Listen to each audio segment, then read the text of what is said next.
Ang Los Angeles Lakers ay maaaring lumikha ng isang major title contender ngayong summer sa pamamagitan ng pag-trade kina Zach LaVine at Coby White.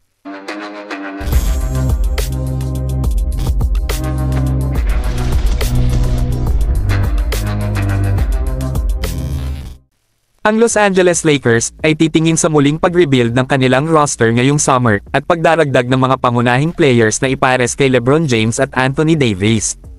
Ang Lakers ay nagkaroon ng ilang mahahalagang issue sa ika-23rd in defense 117.4 at 16th sa defensive rating 115.3, ika-24th lamang sa 3-pointers made 11.8. Samantala, ang Chicago Bulls ay halatang nasa middle of rebuilding pagkatapos nilang e-trade si Alex Caruso sa Oklahoma City Thunder para kay Josh Giddey. Ayon sa haka-haka ng maraming reports, ang susunod na manlalaro na maaaring e-trade ay si Zach LaVine. Sa totoo lang, nagkaroon ng problema para sa Bulls dahil kakaunti ang mga teams na nagpakita ng interes na makuha si Zach LaVine. Ang Lakers ay nangangailangan ng mas mahusay na shooting at depensa, at maaaring tamaan ang dalawang players by engaging sa isang blockbuster deal sa Chicago Bulls para kay Zach LaVine at Coby White. Kasabay nito, ang Chicago Bulls ay reportedly very high kay Josh Giddey, na nangangahulugang si Coby White ay maaaring papunta na sa exit door, at maaaring gawin ang deal na ito ng mas maaga than later. Ang Bulls ay maaaring nasa path to finally rebuilding ang isang average na roster at ang deal na ito ay gumagana ng maayos para sa magkabilang panig, kaya narito ang full breakdown.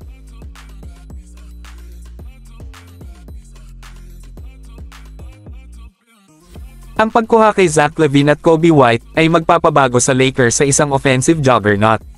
Si LaVine, isang two-time All-Star, ay itinatag ang kanyang sarili bilang isa sa mga explosive scorers sa NBA, na may average na 24.8 puntos bawat laro over the last 4 seasons.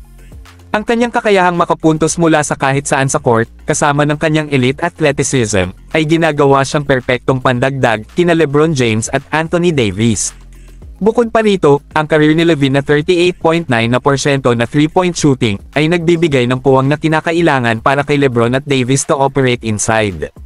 Si Coby White ay isang go-to scorer minsan at maaaring maging perpektong fourth option para sa Lakers.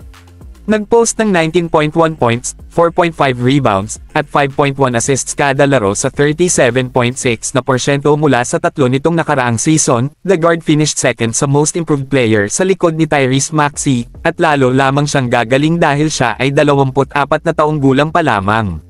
Sa starting lineup, na potensyal na nagtatampok kay Coby White, Zach LaVine, LeBron James, Jared Vanderbilt, at Anthony Davis, ang Lakers ay mag-boast a perfect blend ng scoring, playmaking, at depensa. Ang lineup na ito ay maaaring mangibabaw sa both ends of the court na magbibigay daan sa Lakers na pabor na makalaban sa alinmang teams sa Western Conference. Ang pagdaragdag ng scoring ni LaVine at shooting ni White ay addresses the Lakers' previous weaknesses, na ginagawa silang isang formidable contender para sa 2025 season.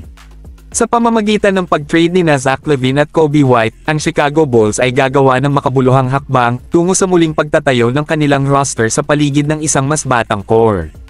Ang pagkuha kay D'Angelo Russell, Austin Reeves, Gabe Vincent, Jalen Hood-Schifino, at Max Christie ay nag-inject youth, versatility, at potensyal sa koponan.